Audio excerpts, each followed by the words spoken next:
ایمان لاؤ اللہ پر اور اس کے رسول پر جیسا کہ ایمان لانے کا حق ہے. بات وہی ہو گئی نا. وہ پہلا تمہارا قانونی ایمان تھا، اصل ایمان کچھ اور ہے. اسی کو سورہ نساء میں فرمایا یا ایھا الذین آمنوا باللہ ورسولہ والکتاب الذی نزل علی رسولہ والکتاب الذی انزل من قبل. اے ایمان کے دعوے دارو، ایمان لاؤ جیسا کہ ایمان لانے کا حق ہے، اللہ پر بھی اور اس کے رسول پر بھی، اور اس کتاب پر بھی جو اپنے رسول پر اس نے نازل فرمائی، اور اس کتاب پر بھی جو پہلے نازل کی تھی. تؤمنون باللہ ورسولہ وتجاہدون فی سبیل اللہ باموالکم وانفسکم. بالکل وہی آیت نمبر 15 بن گئی کہ نہیں سورہ حجرات کی. ایمان لاؤ اللہ پر اس کے رسول پر، یا ایمان رکھو اللہ پر اس کے رسول پر جیسے کہ ایمان کا حق ہے،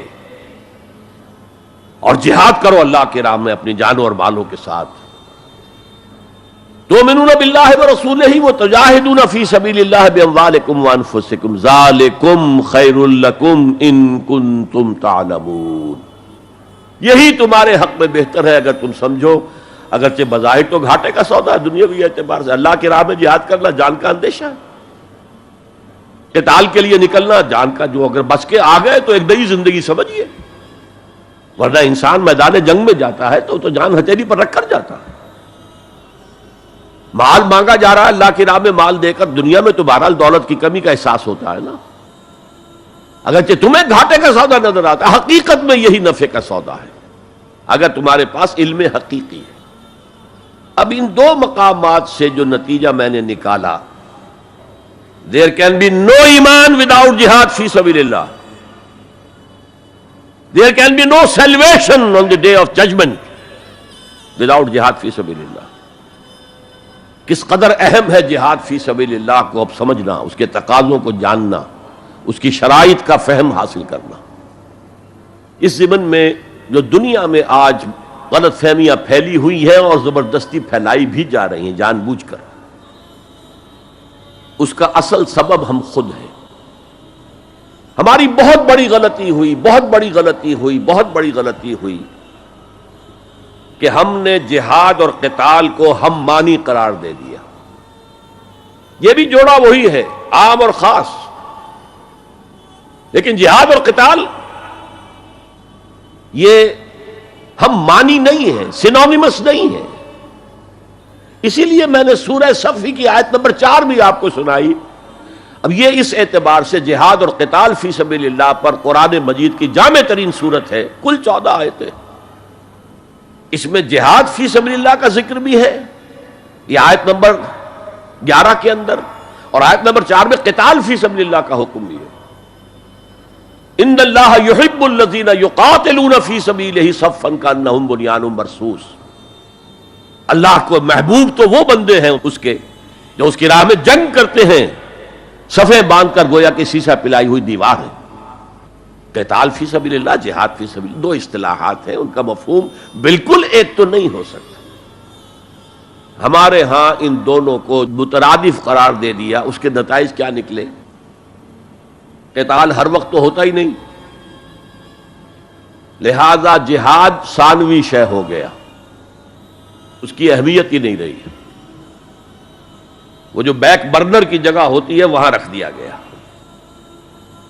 بعض لوگوں نے ایک اور غلطی کی اس کے برعکس، جہاد کی اہمیت کے پیش نظر انہوں نے اسے ارکان اسلام میں داخل کر دیا. یہ بہت بڑی جسارت ہے، اس لیے کہ متفقون علیہ حدیث حضرت عبداللہ ابن عمر سے میں سنا چکا ہوں 5 ارکان اسلام کے، اور حدیث جبرائیل میں اسلام کی ڈیفینیشن وہی 5 چیزیں. چھٹی چیز داخل کرنے کا کسی کو حق نہیں. ارکان اسلام میں جہاد فی سبیل اللہ شامل ہے، ارکان ایمان میں شامل ہے.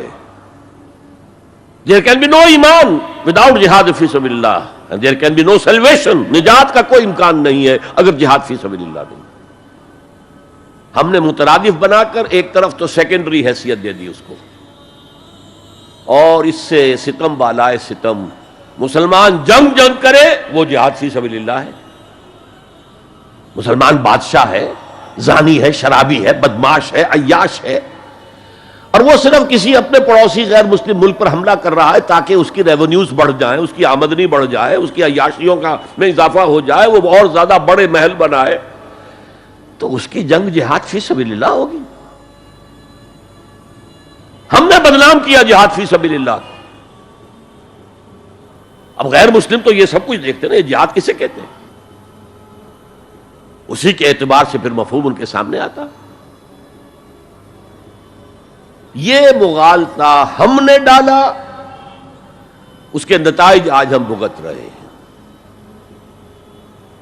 اب سمجھیے مثبت طور پر جہاد فی سبیل اللہ ہے کیا، اس کے مراحل کیا ہیں. اب دیکھیے یہ جو جہاد ہے یہ اس کائنات کی سب سے بڑی حقیقت ہے. Every living organism on this planet is continuously in jihad.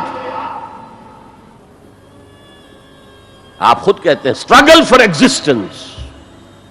مقابلہ نہیں ہوتا اس میں. کاروبار میں مقابلہ ہو رہا ہے، ملازمتوں میں مقابلہ ہو رہا ہے، مقابلوں کے امتحان ہو رہے ہیں. حیوانات جرثومے چھوٹے چھوٹے سے struggle for existence. اسے جہاد زندگانی کہیں گے آپ. جہاد زندگی. Every living creature, every living organism is engaged in continuous jihad, struggle for existence.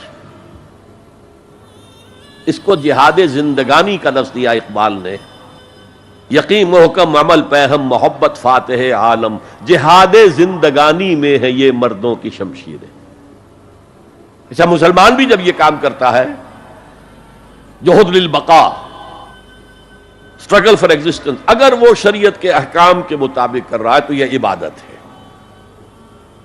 اگر حرام ذریعے استعمال کر رہا ہے، غلط ذریعے استعمال کر رہا ہے، دھوکہ دے رہا ہے، جھوٹی قسمیں کھا رہا ہے، تو یہ حرام کے درجے میں چلا گیا. اور اگر آپ اپنی اس جہد بقا کو، جہاد وجود کو، جہاد زندگانی کو اسلام کے اصولوں کے مطابق کر رہے ہیں، یہ عبادت ہے. حضور نے فرمایا القاسب و حبیب اللہ، جو شخص محنت کر کے کماتا ہے وہ اللہ کا ساتھی، اللہ کا دوست ہے، حبیب اللہ. اور سب سے بہترین کھانا بتایا وہ ہے رزق جو اپنے ہاتھ کی کمائی سے ہو، محنت، مشقت. بہرحال یہ جہاد کا ایک آغاز ہے. میں نے کہا تھا یہ یونیورسل فینومینن ہے، یونیورسل. اس کائنات کی سب سے بڑی حقیقت یہی ہے. اس سے اوپر اٹھیے، انسانی سطح پر سب سے بڑا جہاد اپنے حقوق کا حصول، the freedom struggle, the struggle for self determination. کوئی قوم آ کر آپ پر حاکم ہو گئی، اس سے نجات حاصل کرنا. یہ جہاد فی سبیل الحریت. فی سبیل کسے کہتے ہیں؟ For the cause of, in the cause of. جہاد فی سبیل الحریت جائز ہے، سب کریں گے، سب کی آزادی حق ہے. کسی کو غلام بنا کر رکھنے کا کسی کو اختیار نہیں ہے. تو struggle for freedom it's a universal phenomenon. اور مسلمان بھی اگر کرے گا اور اللہ کی حدود کے اندر رہ کر کرے گا تو وہ بھی اللہ کے ہاں وہ اجر و ثواب کا مستحق ہوگا، بلکہ اگر جان دے دے گا شہید شمار ہوگا. اس لیے کہ حضور کی ایک حدیث ہے، من قتل دون مالہ فہو شہید. جو شخص اپنے مال کی حفاظت میں مارا گیا وہ بھی شہید ہے. اب آپ کہیں جا رہے تھے، آپ کے پاس کچھ مال ہے، جیب میں کچھ ہے، کوئی ڈاکو آ گئے آپ کو گھیر لیے. اب آپ کے پاس دو راستے، ایک تو آپ کہیں لو بھائی جو کچھ ہے یہ حاضر ہے، لے لو، میری جان بخشی کرو، اور ایک یہ کہ آپ ڈٹ جائیں.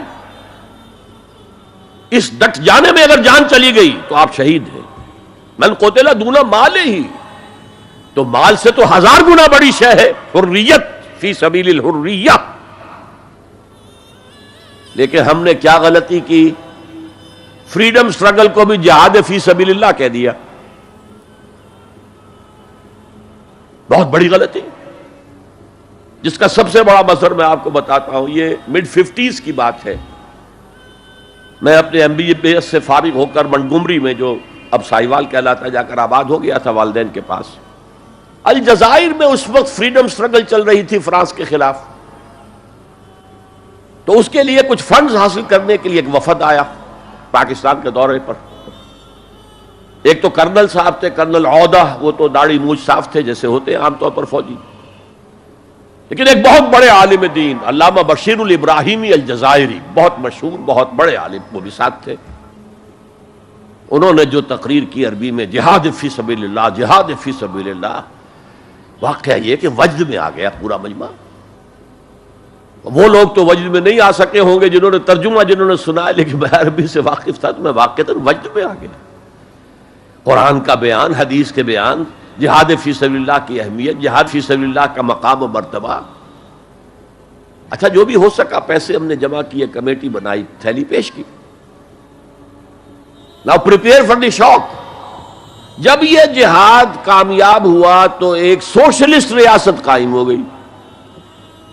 How come? اگر یہ جہاد فی سبیل اللہ تھا تو اسلامی ریاست قائم ہونی چاہیے تھی۔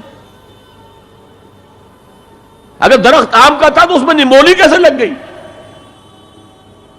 معلوم ہوا کہ ہم نے غلطی کی تھی، ہم نے اسے جہاد حریت کی بجائے جہاد فی سبیل اللہ کہہ دیا۔ بھئی جہاد حریت جائز ہے اور اس کے لیے جان دینا بھی شہادت ہے، لیکن آپ نے اس کو جہاد فی سبیل اللہ کیسے کہہ دیا؟